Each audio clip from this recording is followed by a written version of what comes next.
Doctor of veterinary medicine की degree हासिल करने के बाद as a captain doctor boys join कर सकते हैं। यहाँ पर हमें डीवीएम मिलिट्री यूनिवर्सिटी में स्टडी करना होगा। ये पहली बात तो यार, डीवीएम कोई आर्मी की यूनिवर्सिटी नहीं करा रही मेरे इल्म के मुताबिक। डॉक्टर ऑफ वेटरनरी मेडिसिन आप बात कर रहे हैं तो, लेकिन डीवीएम करने के बाद as a captain army induct करती है, बॉयज़ को भी करती है और मेरा ख्याल है गर्ल्स को भी करती है। ये क्राइटेरिया चेक करें। जैसे एमबीबीएस करने के बाद गर्ल्स ज्वाइन कर सकती हैं ना आर्मी, तो डीवीएम के बाद बॉयज़ और गर्ल्स दोनों के लिए ओपन होते हैं। तो ये आप इसका जो ऐड आता है उसको गौर से पढ़ें और आपको पता चल जाएगा। उसमें कुछ प्री रिक्विजिट दिए होते हैं, आरवीएफसी में उनको इंडक्ट किया जाता है ये डीवीएम क्वालिफाइड। मेल का तो मुझे कंफर्म है, फीमेल के लिए चेक कर लें, एज़ पर वैकेंसी सिचुएशन के लिहाज किया जाता है। नेक्स्ट कमेंट है, सर मेरी एज लेट से 22 साल 4 मंथ बन रही है, मैं अप्लाई कर सकता हूँ मैं ISSB? ये बेटा लर्न कोर्स के लिए है। You need to see the basic criteria. मैं इंडिविजुअल नहीं बताऊंगा कि इतनी उम्र इतने दिन हो तो आप कर सके, इतनी इट्स ओवरऑल क्राइटेरिया। तो आप बेसिक क्राइटेरिया देखें, अगर आप उसके अंदर फॉल कर रहे हैं तो यकीनन आप अप्लाई कर सकते हैं। और अगर आपकी एजुकेशन परसेंटेज भी हुआ है तो उसमें बेटा हर्ज तो नहीं है। तो अल्लाह आपको कामयाब करे, best of luck. Sir carrying angle की क्योर पर कोई वीडियो बनाएं प्लीज़।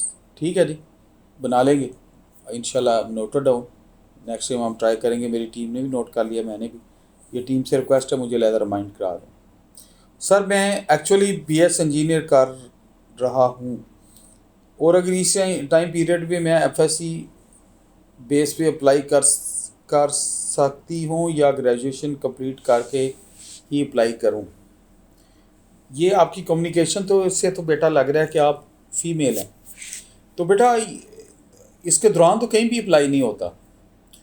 आपको एक डिग्री कंप्लीट करनी होगी, अगर आप उसका आप कर सकते जो क्लेम कर रही हैं उसके लिए, तो आपको प्रॉपर यूनिवर्सिटी की डिग्री लेनी होगी। तो इंजीनियरिंग के बाद तो डिफरेंट शोबों में इंडक्ट होती हैं लड़कियां आर्मी में। सिविल इंजीनियरिंग में हैं, इलेक्ट्रिकल में हैं, मैकेनिकल में हैं, मैकेट्रॉनिक्स में हैं, सॉफ्टवेयर में हैं। डिफरेंट इंजीनियरिंग में तो खुले हैं रास्ते आप। तो आप देख लें अपना फील्ड डिसिप्लिन, अपना इंजीनियरिंग की टाइप ऑफ कौन से फील्ड की आपका डिसिप्लिन क्या है इंजीनियरिंग में, उस लिहाज से आप अप्लाई कर सकती हैं। तो बेस्ट ऑफ लक आप। और मेरी एडवाइस है, इंजीनियरिंग के बेस पे करना है तो बेटा डिग्री कंप्लीट होगी तो फिर आप अप्लाई करें। ये मैं गाइड करना चाह रहा हूँ।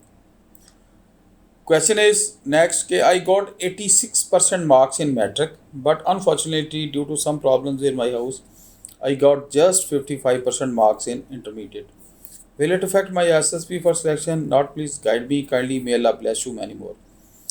बेटा बात यह है कि आपके 86% आए थे मैट्रिक, तो उस ऐड में बड़ा क्लियर डिफाइन किया हुआ है कि 86 मैट्रिक में इतने % होने चाहिए और FSC में इतने होने चाहिए।